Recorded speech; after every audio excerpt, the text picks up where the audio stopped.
வாழ்க நலமுடன். முழுமையான இயற்கை வாழ்வு என்பது சுத்தமாக கொஞ்சம் கூட செயற்கையே கலக்காத வாழ்க்கை முறையை குறிப்பதாகும். முழுமையான இயற்கை வாழ்வை நம்ம முன்னோர்கள் வாழ்ந்தனர். அவர்கள் வாழ்ந்த வரலாற்றுக்கு முந்தைய காலத்தை நம்மளால் நிஜத்தில் போக முடியாட்டினாலும் கற்பனையில் போய் பார்க்கலாமா? அதற்கு கண்களை மூடிக்கொண்டு மனிதனால் உருவாக்கப்பட்ட செயற்கையான பொருட்கள் இந்த உலகத்தில் எதுவுமே இல்லாதது போல யோசனை செய்வோம். இந்த உலகம் முழுக்க இயற்கையான சுற்றுச்சூழல் மட்டுமே இருப்பதாக நம்ம யோசிப்போம். இப்போ நம்ம கற்பனை உலகத்தை கண்ணை திறந்து பார்ப்போம். அப்போது மலைகளும் நீர்நிலைகளும் மரம் செடி கொடி போன்ற தாவரங்களும் பூச்சிகள் பறவைகள் கால்நடைகள் போன்ற விலங்குகளும் மட்டுமே இருக்கும். அப்போது அந்த விலங்குகளுக்கு இடையில் நாமும் ஆடையின்றி வீடின்றி ஒரு விலங்காக தான் இருப்போம். அந்த சூழலில் நமக்கு இருக்கின்ற சவால்கள் என்னென்ன அப்படின்றத நம்ம இப்போ பார்ப்போம். முதல்ல அந்த சூழலில் நம்மளை குளிர் தாக்கினால் அதை தாங்கிக் கொள்றதுக்கு நம்ம உடல் முழுவதும் ரோமங்கள் தான் இருக்கும், முடி தான் இருக்கும், துணி இருக்காது.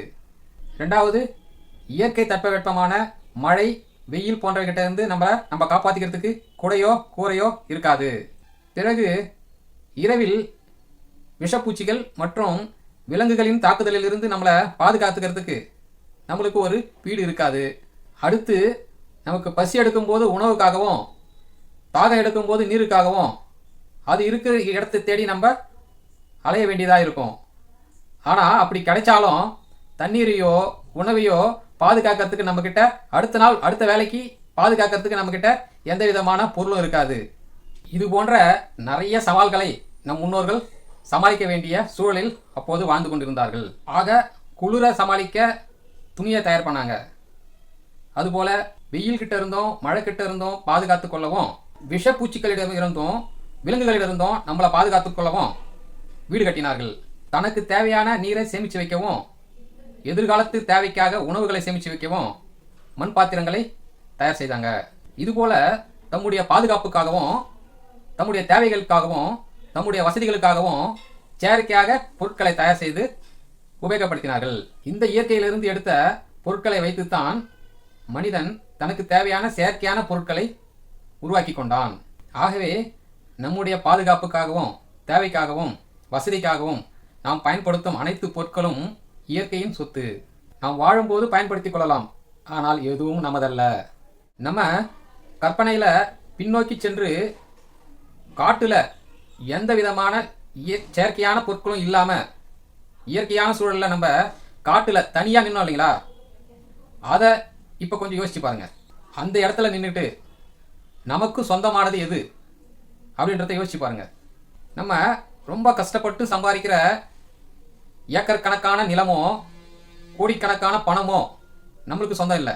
அதாவது அசையும் சொத்துக்களோ அசையாத சொத்துக்களோ நம்ம கூட எப்பயுமே சொந்தமாக இருக்க போகிறதில்ல. நம்மளுக்கு உண்மையான சொத்து என்னன்னா ஆரோக்கியமான உடல், நிம்மதியான மனசு. இது ரெண்டு தான். நம்மளுக்கு இந்த ஊர் ஃபுல்லாக சொந்தமாக இருக்கலாம், உறவுகளாக இருக்கலாம். ஆனால் நம்ம கூடவே எப்போதும் இருக்கிற ஒரே சொந்தம் நம்ம உடம்பு மட்டும்தான். இந்த அடிப்படை உண்மையை நாம் புரிந்து கொண்டால் இந்த உடலை நாம் ஆரோக்கியமாக பாதுகாக்க வேண்டிய அவசியம் நமக்கு தெளிவாக தெரியும்.